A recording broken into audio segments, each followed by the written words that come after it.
चुनावी रणनीति को बिल्कुल श्वेता धार देने की तैयारी है। ग्राउंड से हमारे साथ गणेश हमारे सहयोगी जुड़ चुके हैं। गणेश का सीधे यहाँ पर रुख कर लेते हैं। गणेश, सीएम योगी आदित्यनाथ दिल्ली में हुंकार भरते हुए नजर आएंगे, कितना असर उनकी चुनावी रैलियों पर देखा जाएगा जो जनता के बीच देखने को मिलेगा? क्योंकि सीएम योगी का चेहरा एक ऐसा चेहरा जो जिस राज्य में जाते हैं वहां जीत जरूर दर्ज करवा कर आते हैं।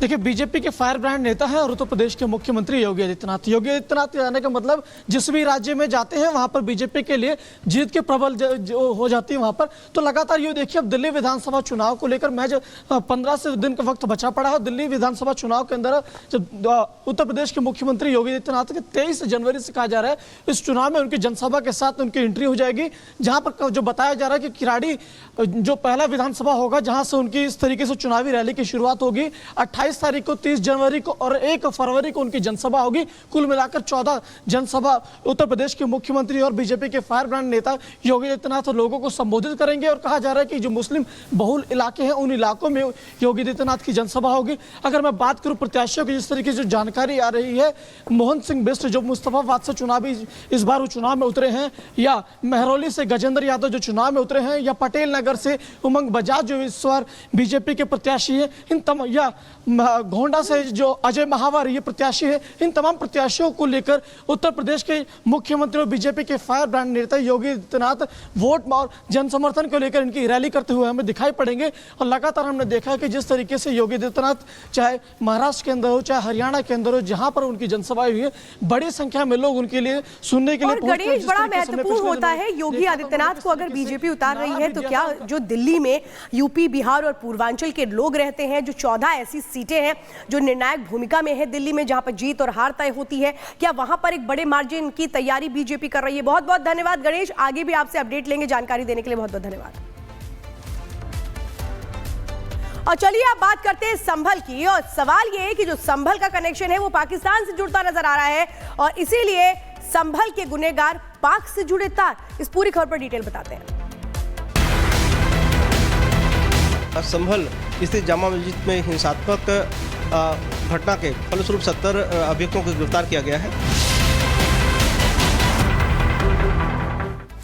तो संभल हिंसा के एक एक सबूत पुलिस जुटा रही है। इस मामले में गिरफ्तारियां हुई, पूछताछ हुई और सीधा सीधा अब जो कनेक्शन आ रहा है वो पाकिस्तान से आ रहा है। पाकिस्तान में जो मौलवी हैं वो किस तरीके से यहाँ पर कुछ युवक उनके संपर्क में थे, उन्हें सब कुछ बता रहे थे यहाँ पर जो कुछ हो रहा है। लेकिन सवाल ये है कि क्या ये सारी चाल पाकिस्तान से रची गई थी? क्या मास्टरमाइंड वहां पर था? ये कई वो सवाल उठ खड़े हुए उस वीडियो के साथ जो सामने आया है मौलवी का, जिसमें कुछ लोग बात करते हुए संभल की उसके साथ नजर आ रहे हैं। एक रिपोर्ट दिखाते हैं।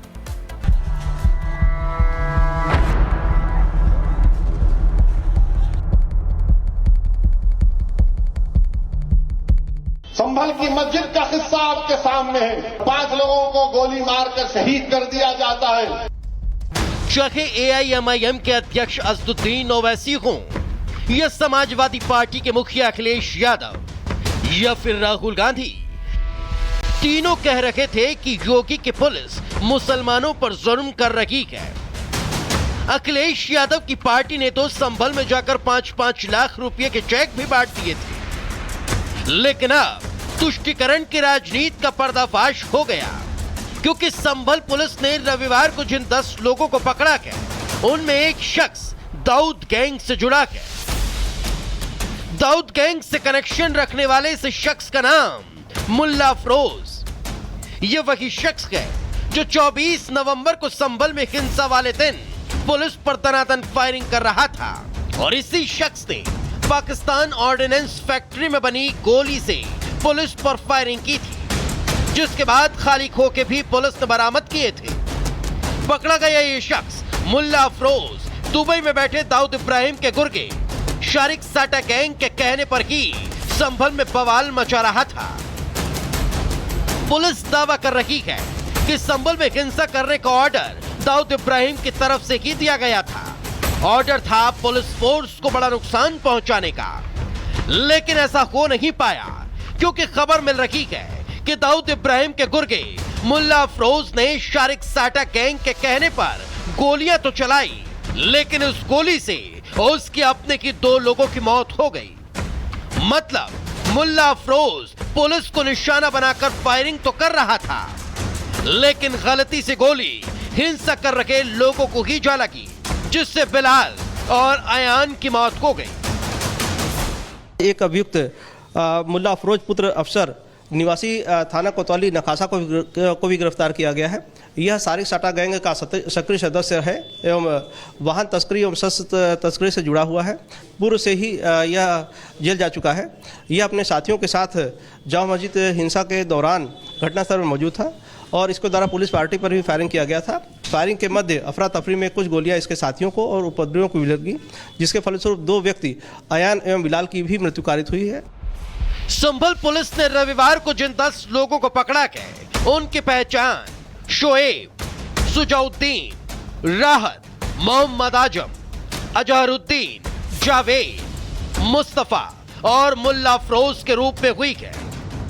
पुलिस ने दाऊद गैंग के गुर्गे मुल्ला अफरोज के पास से हिंसा में इस्तेमाल की गई 32 बोर के पिस्टल, कारतूस, पुलिस से लूटे गए 15 ब्लैंक कारतूस और 3 चार्जर क्लिप बरामद की है। तो वही पुलिस अब इनका आपराधिक रिकॉर्ड खंगाल रही है।